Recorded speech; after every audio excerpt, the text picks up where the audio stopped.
దేవుని భూమిలో అక్రమార్కులు పడ్డారు. ధూపదీప నైవేద్యాలకు వచ్చే ఆదాయానికి గండి కొట్టారు. అధికారులతో కలిసి అక్రమంగా పట్టాలు సృష్టించి దేవుడి మాన్యం తమదంటూ పెత్తనం చెలాయిస్తున్నారు. కొందరైతే ఏకంగా ఇతరులకు అమ్మేసుకునేందుకు ప్లాట్లు సైతం వేశారు. వ్యవసాయేతర భూములుగా మార్చాలంటూ రెవెన్యూ శాఖను ఆశ్రయించారు. వారు అభ్యంతరం తెలిపినా దేవాదాయ శాఖ అధికారులు మాత్రం పట్టించుకోవడం లేదు. స్వాహా కార్యాన్ని చూస్తున్నారే తప్ప చర్యలు తీసుకోవడం లేదు.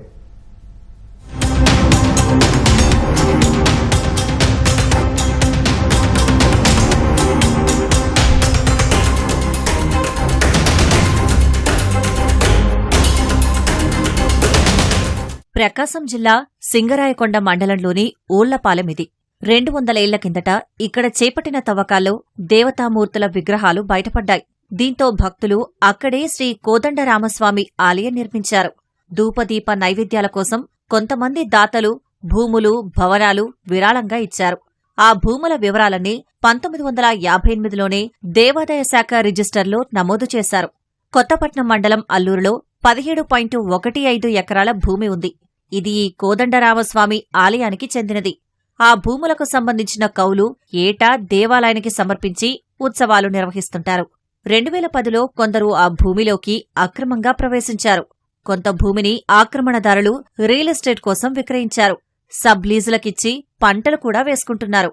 కన్వర్షన్ కోసం దరఖాస్తు చేసుకోవడంతో ఈ విషయం వెలుగులోకి వచ్చింది. అది దేవాలయ భూమని, వ్యవసాయేతరంగా మార్చలేమని అప్పటి తహసీల్దార్ తేల్చి చెప్పి అర్జీని తిరస్కరించారు. ఓ భక్తుడు కోర్టును ఆశ్రయించగా ఆక్రమణలు తొలగించాలని, ఆలయ భూములను కాపాడాలని 2022లో న్యాయస్థానం కూడా తీర్పు ఇచ్చింది. కానీ దేవాదాయ శాఖ అధికారులు ఆ భూమిని స్వాధీనం చేసుకోలేదు. దేవుని ఆస్తులు కాపాడాల్సిన అధికారులు అక్రమార్కులకు వారు వంతపాడుతున్నారని భక్తులు విమర్శిస్తున్నారు.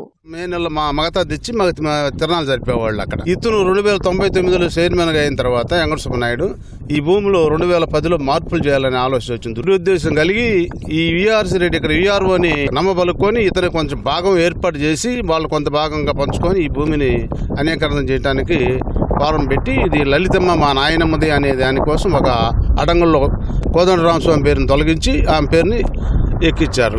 ఆ లలితమ్మ అనే ఆమె 1937-40 లోపలనే చనిపోయింది. ఆమె ఫస్ట్ దేవాదాయ శాఖ ఒక రిజిస్టర్ ఉంటుంది. దాన్ని ఊళ్లపాలెం కోదండరామస్వామి రిజిస్టర్లో ఆయన ఆస్తులన్నీ ఎక్కిస్తారు. మద్రాసు బిల్డింగ్ ఉంది. ఆకులల్లూరు 152 సర్వే నెంబర్ 17 ఎకరాల 15 ఉంటుంది. ఈ భూములన్నీ రికార్డులు ఎక్కున్నాయి. 1959లోనే ఈ భూమి అంతా దేవాదాయ శాఖ రిజిస్టర్ లో ఎక్కించినప్పుడు దేవుడిదని. ఇవాళ ఈ భూమి బయటకు ఎలా వచ్చింది, వీళ్ళ పేరుతో ఎలా వచ్చింది, ఈ లలితం పేరుతో ఎలా వచ్చింది, దేవుడు వచ్చి రిజిస్టర్ చేశాడు. వీళ్ళకేమన్నా ఊళ్లపాలెం కోదండరామస్వామి దేవస్థానానికి సంబంధించినటువంటి 17 ఎకరాల 15 సెంట్ల భూమి అల్లూరు గ్రామంలో ఉన్నది. దాన్ని అల్లూరు గ్రామంలో ఉన్న పెద్దలు హిందూ మతంలో పుట్టిన వాళ్ళు హిందూ మత గుడికి అన్యాయం చేయదలుచుకొని ఎవరెవరి పేర్లో క్రియేట్ చేసి దీన్ని ధారాదత్తం చేసుకొని అమ్ముకొని సకల సుఖాలు అనుభవిస్తున్నారు. ఎవరో వచ్చి ఆక్రమించుకుంటే అది ఆలోచించాలి కానీ హిందూ మతకులు ఆలోచించుకొని హిందూ దేవుడిని అన్యాయపరుస్తుంటే ఎంత బాధగా ఉంటుందో ఒకసారి ఆలోచించండి దయచేసి. ఇది ఎండోమెంట్ డిపార్ట్మెంట్ వాళ్ళు పట్టించుకోవట్లేదు. 1902లో దేవాలయ భూమి ములుగు వీరేశలింగు సంగమేశ్వరయ్య పేరిట ఇనాం భూమిగా ఉందని, ఇది ఆలయానిదని అధికారులు నిషేధిత జాబితాలో చేర్చారు. ఓవైపు ఆ భూమిని ఆక్రమణదారులు సబ్లీజుకిచ్చారు. పొగాకు, శనగ వంటి పంటలు వేసుకుని హక్కును అనుభవిస్తున్నారు. కానీ ఫలసాయం దేవాలయానికి మాత్రం రావడం లేదు. ఆలయ భూమి సర్వే నెంబర్ను సబ్ డివిజన్ చేసి పట్టాలిచ్చారని ఊళ్లపాలెం మాజీ సర్పంచ్ పివి రెడ్డి భక్తులు ప్రశ్నిస్తున్నారు. అక్రమంగా పట్టా చేసినవి నిషేధిత జాబితాలో ఉంచినా దేవాదాయ శాఖ అధికారులు పట్టీ పట్టనట్టుగా వ్యవహరిస్తున్నారని ఆగ్రహం వ్యక్తం చేస్తున్నారు. ఇది దేవస్థానానికి సంబంధించిన భూమి. వాళ్ళు తాత్సారం చేస్తా కాపాడాల్సిన వాళ్లే దీన్ని అన్యక్రాంతానికి వాళ్లే సహకరిస్తున్నట్లుగా మాకు అర్థమవుతుంది. అప్పుడు కొన్నాళ్ళు మేము తిరిగాము.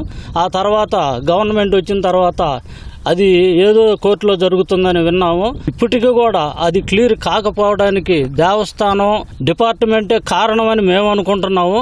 వాళ్ళు మాయందు భగవంతుడి వందు దయదలిసి ఈ భూమికి న్యాయం చేయవలసిందిగా కోరుతున్నాం. కోట్ల రూపాయలు విలువ చేసే భూమిని అక్రమార్కుల నుంచి కాపాడాలని, దేవుని ధూపదీప నైవేద్యాలకు ఫలసాయం అందేలా అధికారులు చొరవ తీసుకోవాలని స్థానికులు కోరుతున్నారు.